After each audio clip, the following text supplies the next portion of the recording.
जय जगन्नाथ, जय जय जगन्नाथ। नीलाचल निवासाय नित्याय परमात्मने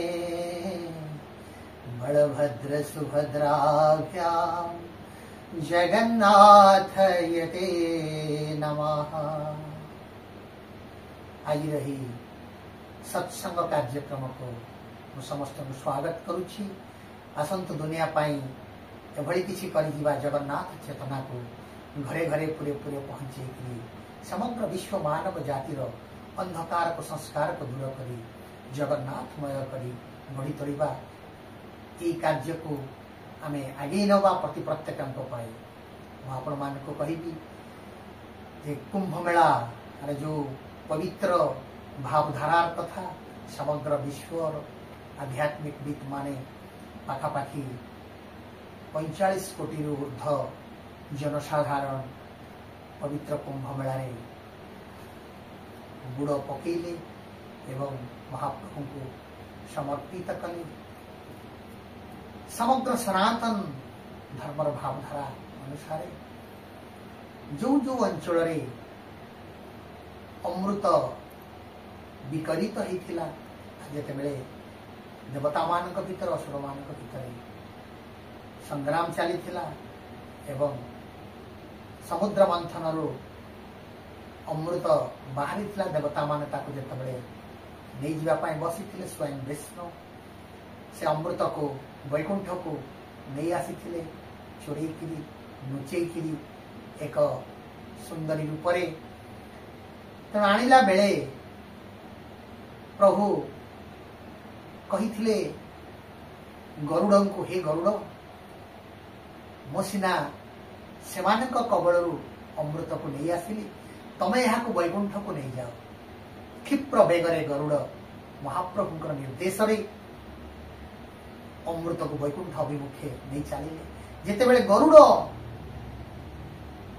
अमृत को लेकर जाऊले से चहलिकी आर्यावर्त किसी जगार उड़ी आध्यात्मिक विद मानकर दिग्दर्शन अनुसार समग्र भूखंड रे 21 पवित्र पीठरे अमृत पड़ी जो जगार कुंभ मेला अनुष्ठित हुए।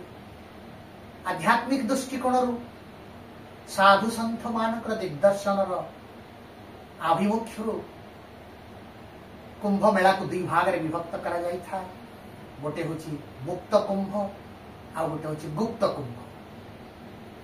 समग्र पृथ्वी रे 21 जगार 21 स्थान रे कुंभ मेला चली से 21 जगार कुंभ मेला को दुई भाग में विभक्त करा जाई छी। गोटे हूँ मुक्त कुंभ मेला आ गोटे हूँ गुप्त कुंभ मेला। मुक्त कुंभ मेला आज पर्यंत उन्मुक्त भाव में 7टी अंचल अनुष्ठित हो समग्र विश्व में 7टी स्थान रे मुक्त कुंभ मेला चली। प्रथम कुंभ मेला वैकुंठ रे अनुष्ठित होता जिते देवता मान को प्रभु कहले आपण माने सब गंगा रे स्नान कर गंगा से धरावतरण कर तेणु देवता माने गंगा स्नान करी अमृत पान कले एवं अमृत हाथ धौत कले गंगा रे स्नान कले अमृत पान कर सारी देवता माने एकाकार है समस्ते एकत्रित होकर गंगा रे स्नान करथिले। प्रथम करी कुंभ मेला जो कुंभ मेला गंगा एवं अमृतर समाहार रे देवता मान द्वारा अनुष्ठित होता। प्रथम कुंभ मेला वैकुंठ रे होता। द्वितीय कुंभ मेला जो आम चली गंगा धरावतरण कले। द्वितीय कुंभ मेलार स्थान हूँ प्रयाग। प्रयाग रे कुंभ मेला आप जानते विराट कुंभ मेला आपण मैंने अंशग्रहण करते। कुंभ मेला हूँ हरिद्वार रे, तापरे कुंभ मेला हूँ नासिक रे, तापरे कुंभ मेला हूँ उज्जयिनी रे एवं तापरे कुंभ मेला हूँ श्रीक्षेत्र जगन्नाथ धाम रे एवं ता परवर्ती कुंभ मेला जहाँ मुक्त कुंभ मेला खंडगिरी कुंभ मेला यही भाव में 7टी कुंभ मेला को मुक्त कुंभ मेला आख्या दि जाइए।